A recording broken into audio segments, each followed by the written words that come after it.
उत्तर प्रदेश के हमीरपुर के बाद ललितपुर में बड़ा दर्दनाक हादसा हो गया। बताया जा रहा है कि शादी समारोह में आए 5 युवक नहर में डूब गए, जिनमें से 4 युवकों की मौत होनी भी बताई जा रही है। जिसके बाद शादी की खुशियां जो है मातम में पसरी हुई हैं और पूरे गांव में शोक की लहर दौड़ गई। पूरी जानकारी के लिए हम सीधे फोन लाइन से जुड़ते हैं इंडिया के editor in chief doctor Pankaj Singh Gaur ji के पास। सर, हमीरपुर में बड़ा हादसा हुआ, यमुना नदी में नाव पलटी, 5 लोगों की मौत हुई, एक बच्चे की तलाश चल रही। अगर दूसरी जगह देखें, ललितपुर में भी बड़ा हादसा हुआ है, यहां नहर में डूबने से 4 लोगों की मौत होने की खबर मिल रही। सर, कैसे नहर डूबी और कहां पर यह हादसा हुआ है?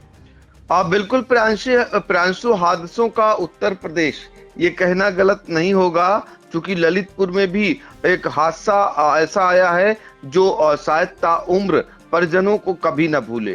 शादी समारोह में आए हुए थे 5 युवक और जिनमें से 4 युवकों की डूबने से मौत हो गई। दर्दनाक मौत, इतनी जघन्यतम ये कह सकते हैं हादसा हुआ कि पलक झपकते ही 5 युवक जो है वो डूब गए, जिनमें से 4 लोगों की दर्दनाक मौत हुई है और एक अन्य को बचा लिया गया।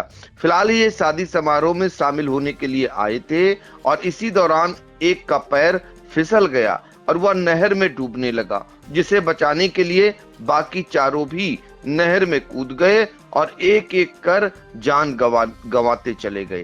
तो ये इतना हृदय विदारक हादसा है कि हर कोई जो है सन्न रह गया और वहां खुशियां जो है वो मातम में बदल गईं।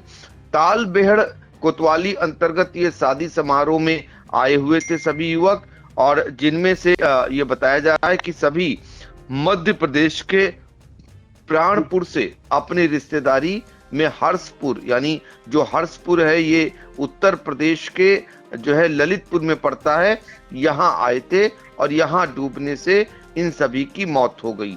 बताते हैं कि ये सभी 5 युवक नहर में नहाने के लिए गए थे। तभी नहाते समय एक युवक का पैर फिसल गया और वह नहर में गिरकर डूबने लगा। उसे बचाने के लिए बाकी चारों भी नहर में कूद गए।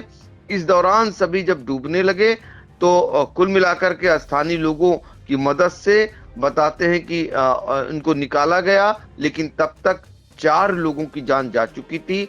हालांकि जब अस्पताल पहुंचे तो 3 लोगों के मरने की पुष्टि डॉक्टर ने की। जरा हम आपको सुनाते हैं कि अस्पताल के डॉक्टर ने क्या जानकारी दी। अभी एक केस आया है जिसमें ग्रामीण द्वारा सूचना मिली है कि 5 व्यक्ति गाँव हाजपुर में राजघाट की बड़ी नहर में डूब गए हैं। एम्बुलेंस द्वारा हमारे पास 4 व्यक्ति आए हैं, जिसमें से 3 मृत हैं और एक का प्राथमिक उपचार चल रहा है और उसको उपचार के उपरांत अगर स्थिति बनती है तो हम जिला तो क्या लग रहा है, पानी में डूबने से? हाँ सर, सस्पेक्टेड है कि ड्राउनिंग केस है। बाकी तो पोस्टमार्टम में क्लियर हो गया कि क्या केस है। पोस्टमार्टम में ज़्यादा क्लियर पता चलेगा। अब आपको सुनाते हैं स्थानीय निवासी ने क्या कुछ बताया, कैसे हादसा हुआ और कैसे ये युवक जो है हादसे का शिकार हो गए और इनकी जान चली गई। नहर में 5 लोग गए थे नहाने के लिए, बस्तर आए थे शादी में। अच्छा, फिर ये हसपुर पहुँचे? हाँ, अपनी बहन के यहाँ पहुँचे। अच्छा, फिर क्या घटना घटी है? ये लोग नहर में नहाने के लिए चले गए तो एक गिरा, मतलब सारा गिरा हमारे चाचा का। तो चाचा ने सोचा हम साले को बचा लें, तो चाचा गिरे तो फिर साले ने सोचा कि हम जीजा को बचा लें, तो साले गिर गए। 4 लोग और गिर गए। तो कितने लोगों की डेथ हो गई यहाँ पर? 3। ये चंदेरी के प्राणपुर निवासी 30 वर्षीय मिथुन पुत्र नारायण और वस्त्रावन निवासी 22 वर्षीय धीरज पुत्र मनीराम, प्राणपुर निवासी 20 वर्षीय धर्मेंद्र पुत्र कपूर सिंह की ये नहर में डूबने से इनकी मौत हो गई है। वहीं जो 2 अन्य लोग घायल थे, जगदीश पुत्र सरमन और राजकुमार पुत्र मनीराम, इनका फिलहाल प्राथमिक उपचार वहां पर हुआ।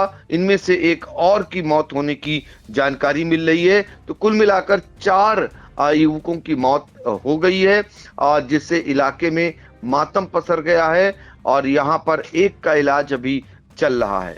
जी बिल्कुल। तो उत्तर प्रदेश के ललितपुर में भी दर्दनाक हादसा हुआ है, जहां पर शादी समारोह में आए 5 युवक नहर में डूब गए, जिनमें से बताया जा रहा है कि 4 युवकों की दर्दनाक मौत हो गई। और ये सभी लोग जो है मध्य प्रदेश के एक गांव से शादी में समारोह में शामिल होने के लिए ललितपुर के हर्षपुर गांव आए थे। वहां पर नहर में नहाने चले गए, जहां पर जो कह सकते हैं कि मौत उनका इंतजार कर रही थी। 4 युवकों की दर्दनाक मौत हो गई, वहीं एक का इलाज जो है जारी है। सर, महत्वपूर्ण जानकारियों के लिए आपका धन्यवाद।